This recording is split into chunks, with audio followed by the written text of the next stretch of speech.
Well, like there's like specific wirings to, like produce certain types of hormones, and that's like differences that are genetically So you don't think that men are more likely to like contact sports, more likely to enjoy football, UFC, hunting? I think that's because of a societal norm. And Bro, what? Or I don't even. I will. One sec. Yes, ma'am. Yeah, I just have a question kind of based on affirmative action. I'm a computer engineer here at UW-Madison. I'm about to graduate. And there's a lot that I've found through research and just general, I guess, my studies. Not only does affirmative action like help, minorities, people of color, but also women in general. And there's a lot of facets of engineering, the medical system, and other factors that, because of affirmative action, have helped. I'll just go into something. For example, let's say like in the medical field, endometriosis, something like that has not been studied in women due to so little women being in the medical field. Also, for example, like cars, the seatbelt is made especially for the male body. They're only tested with male mannequins, so a lot of... Bro, what? Is she saying seatbelts are made only for men? Jesus Christ. I really want to know, and I know people get upset sometimes that, like you say, brainwash student, but genuine question. If you're out here saying that seatbelts are sexist, isn't that a little brainwash? It has to be some outside force enforcing these beliefs, because I'm just seeing them too much. Like, seatbelts are sexist, and somehow this ties to your pro-affirmative action dialogue. I don't understand. I don't get it. But let's continue. women are in risk of dying in car crashes at a higher rate. There's a lot of things that benefit from a diverse group of people, both in engineering and medical fields and education and other facets of the systems. And I was just wondering, without affirmative action, how do you think we can bring these people in to bring a variety of opinions? Yeah, no, I mean, views? just have a meritocracy, right? So you have 3 white men around you. You can see 1, 2, 3. So if one supports affirmative, no, it's okay. If one supports affirmative action, Right. it would mean that you would be okay turning to those 3 men and saying, I deserve the position more than you based on something that doesn't matter more than something that does necessarily. matter. I feel like that's one facet of it that we're not also paying attention to, is that people that are graduating from the same schools. They're graduating with the same degrees. With lower test scores, though. Much lower. Every study of affirmative action, for example, the Harvard case showed that it was nearly 40% lower test scores for people of color versus their white male counterparts and Asian counterparts. And so how at can some point, is that like why would that happen? Do you think why? it's yeah? Why? What causes that? Do you think it's just because people of color are more like stupid? No, or, like, of course not. Right. I mean, people of color come from lower socioeconomic backgrounds that don't prioritize education as So much. how do we But fix that's those socioeconomic statuses? Right, that's an interesting point. Not should we try to penalize white males that are competent to go run our systems and our institutions. So those are 2 different things. Right. So what we're doing is our institutions are now becoming less excellent.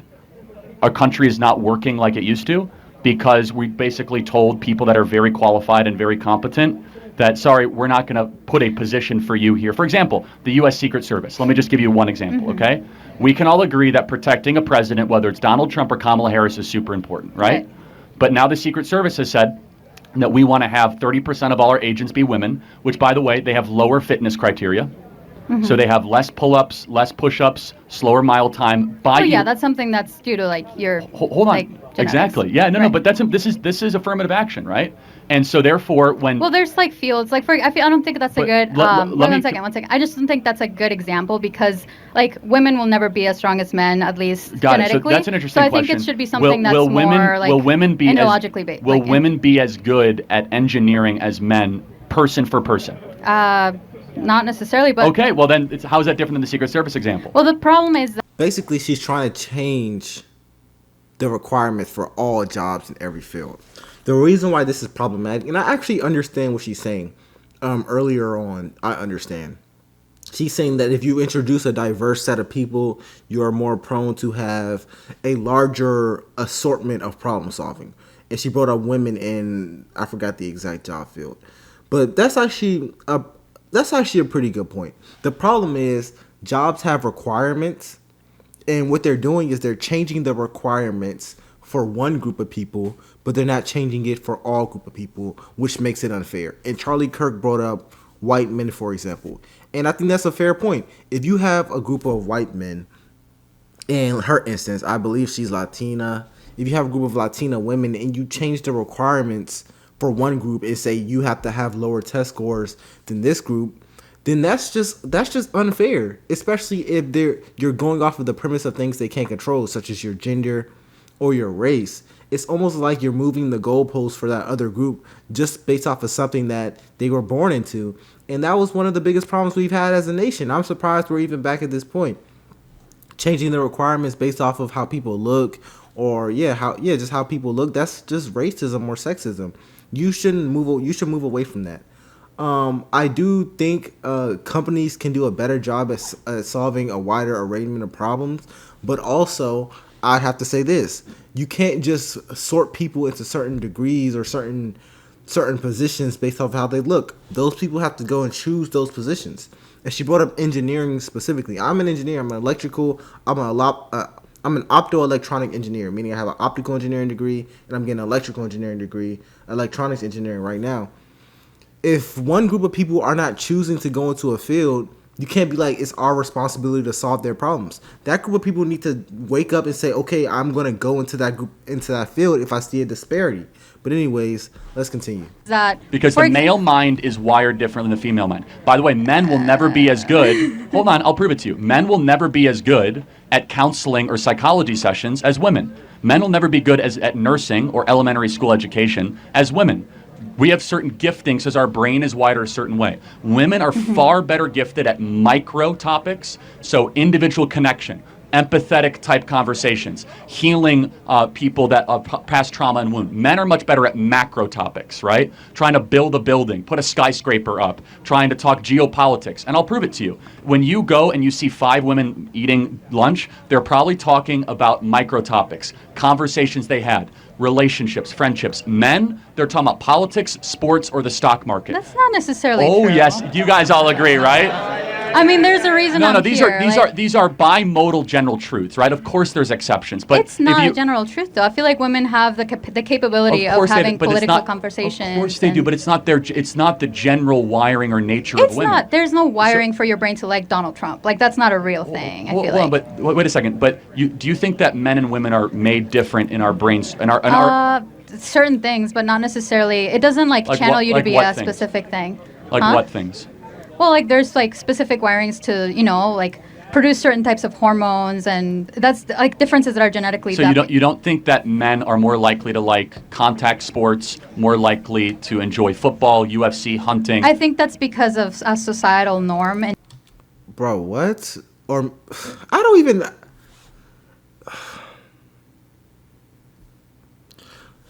So in one breath, she agrees that men and women are different.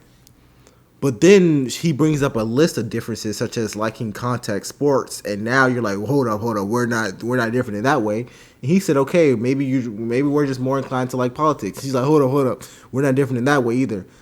So let me ask you this question: which way are men and women different? You agree that they're different, but you don't know how. It's a little strange. In general, over a lot of time. No, come on, you're smarter than that. That's not true. Well, hold on. So why is it there's women that play football? So you can't just say that. And there are men that dress in drag, but those are not the general truth of it. So let me just be clear. You think that there's nothing within the female brain in its constitution that makes young ladies more likely? I mean, being that I'm an engineer, I don't think so. No. Yeah. Really? Yeah, I don't. I mean, I feel like there's... So you think if you pick a random lady here, that they'd be just as comfortable sitting and watching a 4-hour football game than they were to go get their hair done with their best girlfriend? Well, I feel like that's kind of diminishing to say, because you're a woman, you will not be able to sit through a 4-hour football field. Is it diminishing to say a man wouldn't want to go get his hair done? No. No, I'm sure you get your hair done, right? Not really. It's 10 minutes in and out, like barbershop. Okay, but you still do it. But the point, again, there are certain things that women will take more seriously. For example, women will take a lot longer getting ready for the day than men. Yeah. Right? Why? Because we're held to higher standards to look pretty. No. For example, your hair. How short is your hair? It's super short. Mine, it's going to take longer to dry. Do you wear makeup? Yeah. Why? Because you want to look pretty and it takes... Yeah, that's not important to me because I'm a man. Oh, right. But who made you but feel there's that something way? in your but you wiring. feel comfortable No, not no, wearing it's not makeup because of a certain reason. Well, but you wouldn't feel comfortable wearing makeup? I can not wear makeup. But why do you do it? I mean, like right now I'm not wearing like anything really. No, I know, but that's the point, is that at some point you wear makeup because there's something within your wiring that says, I want to be presentable to the world, and that wiring honestly is, I want to find a mate to have I mean, children. this question was about affirmative action. I think we're No, getting it's not. It's actually really important because I don't think there's any differences between races, but I think that when it comes to affirmative action, we're saying that there are differences. Right. That we're trying to say that things that don't matter should matter. So I don't think race matters. Affirmative action says race What does about matter. like women also in fields like that? Like what I explained I earlier. think that's even more dangerous, to be honest with you. If like we're going to say that women should be Secret Service agents protecting Trump. Not Secret Service. I'm talking about medicine, engineering, that type of thing. Well, hold on. Okay, so Well, here's the thing. I think merit, and I understand where she's saying. I don't agree with her, but I understand. Having a different perspective solves different problems. However, I still believe there should be a meritocracy for the most part. And the reason I believe that is because I don't think it's fair to change the requirements for one group of people based purely off of things they cannot control in a job like engineering, especially in medicine. I will say this. If you believe that people like you or people who look like you offer a very important perspective, you need to try to convince those people to get in these careers at higher rates. I think that's the answer. But just trying to say, oh, we need to change the requirements so they can come in, it's not fair to the majority of people. It's not fair. I'm just keeping it a buck. It's not fair. But you could convince the people who look like you to get into engineering. For example, there's not that many African Americans in engineering. There could be problems that engineering could solve if you had more African Americans because they have a different perspective. Probably, maybe it's possible. But I'm not going to say, oh, engineering school should just pass African Americans at higher rates. No, that's not how it works. They just need to pick the field more. But anyways, let's continue. should we try to have the same amount of female to male OBGYNs? I think it should be similar to the amount of like OBGYNs, the general population. So hold on, 85% of all OBGYNs are female. Yeah. So now should we have parity so that men? I have an OBGYN that's a man. That's not a problem. That's not the point. The point is, should we have parity? I think it should be similar to like whatever the. Got it. Okay. So you're consistent. So women studying in the OBGYN field will be actively discriminated against. So a man can, because we must have parity. It's not about people in the OBGYN specifically. It's about people in general. Men were, like, for example, women were not able to vote until like less than 100 years ago, basically, right? What does that have to do with? One second. So because of that, a lot of the laws, a lot of everything that's set in place was made by men, was excluding women, was creating like reforms and like certain legislations that would specifically, support men rather than women, because women don't have that ability. Or support society. I don't think it was always about supporting. Well, for example, men. like what about what I brought up, endometriosis, or like the seatbelt accident, like all those stuff is due because we tend to favor men in specific. Well, so I just don't believe that. First of all, because research will go where the money is, and so if there was money in endometriosis research. Not much, because men that's don't why. care. So maybe it wasn't sexism. Maybe it was a monetary explanation. Well, who has the money in a society? Well, actually, women control more money than men in the country. But women weren't able to have bank accounts until like less than 100 years ago. So they can't really like. Bro, you gotta be kidding me. You gotta be kidding me, man. And here's my problem with all of this. It's like there's like it's like a victim Olympics. Who can be the biggest victim ever? Who can be the biggest victim ever? You said women weren't allowed to have bank accounts for the past 100 years or until 100 years ago. That's exactly what you said. What about black people? Were we allowed to have bank accounts 100 years ago? The only thing I'm saying is there's always a bigger victim. And if you go down this path of victim Olympics, there's always a bigger victim. Why are you doing this? It's a joke. You just want to be the biggest victim that you can be. It gets to the point where I can't even take this serious. Build that generational wealth. Do you think it's been a better thing with women's liberation the last 20, 30 years? Yeah. I would do you think, that's interesting. Do you think women are happier in America today than they were 30 years ago? Yeah. Then why are they the most depressed group in the history of the species. Women are the most miserable they've ever been. Like, why is that? I don't think that's because we're allowed to have money. No, now, I'm asking but it's like more liberation, more college degrees, more birth control, less marriage, I would less argue kids. otherwise. I don't know where you got that data. No, like, we're everybody more agrees that depressed. women are super miserable, like as far as versus 30 years ago. Well, it could be the fact that because women weren't able to go to a psychologist or like or maybe it's because they're not doing the one thing that they want to do, which is to get married and have children. Yeah, she's saying that no, it's actually opposite. It's saying that women actually. It says women around the world report higher levels of life satisfaction than men, but at the same time report more daily stress. Yeah, so we're just held to type in women antidepressant use 2024. It is the highest it has ever been. But there's like more layers to it than that. It can't just be that. You have to look at why are women more likely to go and talk to a psychologist. There's the differences in that. So, but I'm just curious. So, do you think women are generally happier in 2024 than they were in 1964? Yes. Okay, thank you very much. But I just had the question of how. So if they're happier, it just kind of shoots down your whole argument. It kind of shoots down your whole argument. You're saying that women are happier now. The times are better for women than they've ever been. That's what you're implying. Because you're looking at this like it's a linear perspective. You think women's progression and happiness specifically is linear. Saying they're happier in 1964. You also brought up 100 years ago women can't vote. So I can assume that you think it's linear. If life is progressively getting better for women, and now is the best time you can argue in history for women, then I don't really know what your stance is. I don't know what the problem that you have is. Do you just want to complain? You brought up the seatbelt. You brought up women's jobs and affirmative action.